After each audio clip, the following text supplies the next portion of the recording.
নমস্কাৰ। আজি আমি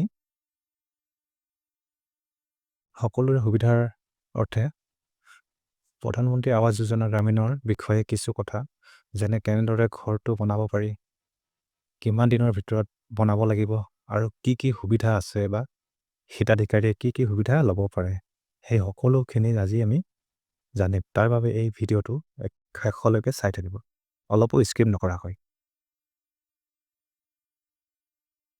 প্ৰথমে আমি জানিম কেনেধৰণে বনাব পাৰি বা কেনেধৰণে বনাব লাগিব ঘৰটো। স্বাস্থ্যসন্মত ৰন্ধা বঢ়াৰ বাবে নিৰ্দিষ্ট ঠাইকে ধৰি ন্যূনতম ইউনিটৰ আকাৰ, ন্যূনতম মানে মিনিমাম, আৰু তাতকৈ সৰু নহ'ব। ইয়াত কোৱা হৈছে 25 বৰ্গমিটাৰ মিনিমাম। 25 বৰ্গমিটাৰতকৈ সৰু হ'লে নহ'ব, তাতকৈ কম হ'ব নালাগিব।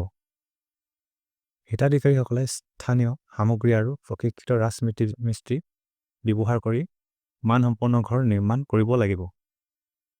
বুজি পাইছে সকলোৱে? আৰু ইয়াত কোৱা হৈছে যে কোনো ঠিকাদাৰৰ পৰামৰ্শ ল'ব নোৱাৰিব, তাৰমানে ঘৰটো সম্পূৰ্ণ নিজেই তৈয়াৰ কৰিব লাগিব। আৰু ইয়াত কৈছে যে হিতাধিকাৰীসকলে আগতে যেনেধৰণে চৰকাৰী ঘৰ নিৰ্মাণ কৰিছিল বা যিটো ধৰণে ডিজাইন কৰিছিল, তাৰ পৰিৱৰ্তে গাঁথনিগতভাৱে সুস্থ আৰু নান্দনিকভাৱে, সাংস্কৃতিকভাৱে আৰু পৰিৱেশগতভাৱে উপযুক্ত ঘৰ ডিজাইন লৈ ঘৰ নিৰ্মাণ কৰিব পাৰে। তাৰমানে এনেধৰণে বনাব লাগিব বুলি ইয়াত কোনো কোৱা নাই যে আগতে যিবোৰ বনাইছে পৰিৱেশৰ লগত খাপ খুৱাই আৰু নিজৰ ভাল লগাকে তেনেদৰে বনাব কৈছে, সেইটো সুবিধা দিছে। আৰু এই ঘৰ নিৰ্মাণৰ কাৰ্য, এই ঘৰ নিৰ্মাণৰ সময়সীমা বান্ধি দিয়া হৈছে, সেইটো অতিকৈ প্ৰয়োজন সকলোৱে জানি থোৱাটো। আৰু এই ঘৰ নিৰ্মাণৰ কাৰ্য প্ৰথম কিস্তি টকা পোৱাৰ পৰাই, তাৰমানে যেতিয়া প্ৰথম কিস্তি সোমাইছিলে 32,500 কিমান, তাৰ 18 মাহৰ ভিতৰত শেষ কৰিব লাগিব নিৰ্মাণ কাৰ্য। 18 মাহ সময় দিছে প্ৰথম কিস্তি টকা সময়ৰ পৰা নিৰ্মাণ কৰিবলৈ, সিমান দিনৰ 18 মাহৰ ভিতৰত শেষ কৰিব লাগিব।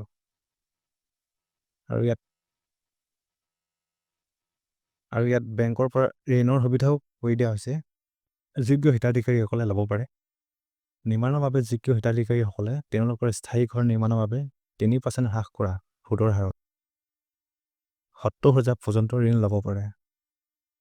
70,000লৈকে ঋণ ল'ব পাৰে। ৰাজ সাহায্যৰ সুবিধা ল'ব পৰা সৰ্বোচ্চ মূলধন হ'ল 2 লাখ টকা, যাৰ ফলত নিৰ্মাণ খৰচ ব্যাপকভাৱে আদায় কৰাটো নিশ্চিত কৰা হয়। এই অতিৰিক্ত ঋণৰ সহায়ত হিতাধিকাৰীসকলৰ ওপৰত আৰ্থিক বোজা লাঘৱ, যাৰ ফলত গ্ৰাম্য পৰিয়ালৰ বাবে ঘৰ নিৰ্মাণ সুলভ হৈ পৰে। আৰু কৈছে যে স্বচ্ছ ভাৰত মিছন গ্ৰামীণ, যিটো লেট্ৰিন, চৰকাৰী লেট্ৰিন, সেইটোৰ বিষয়ে কৈছে হিতাধিকাৰীসকলে শৌচাগাৰ নিৰ্মাণৰ বাবে 12,000 পৰ্যন্ত লাভ কৰে।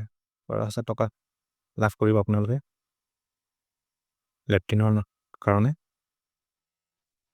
আৰু MGNREGA, মহাত্মা গান্ধী স্বাস্থ্য গ্ৰাম্য নিয়োগ নিশ্চয়তা আইন, MGNREGA জব কাৰ্ডৰ যোগে 17,000 পৰ্যন্ত দিন মজুৰি হাজিৰা লাভ কৰিব। আৰু এই সকলোবোৰ তথ্য ডিটেইলছ থকা প্ৰধানমন্ত্ৰী আৱাস যোজনাৰ বুকলেট, যিখন বুক পেজেছ, সকলোখিনি পেজ থকা মই তলত ডিছক্ৰিপশ্যনত দি দিম, আপোনালোকে ডাউনলোড কৰি চাই ল'ব পাৰিব। পেজ নম্বৰ 18 পৰা আছে কনষ্ট্ৰাকশ্যনৰ বিষয়ে, চেপ্টাৰ 5, আপোনালোকে চাই ল'ব সকলোখিনি। এই সকলোখিনিয়ে তথ্য আপোনালোকে জানি থোৱাটো ভাল। গতিকে ভিডিঅ'টো ইমানতে সামৰিছোঁ। ভাল লাগিলে লাইক আৰু শ্বেয়াৰ কৰিব ভিডিঅ'টো।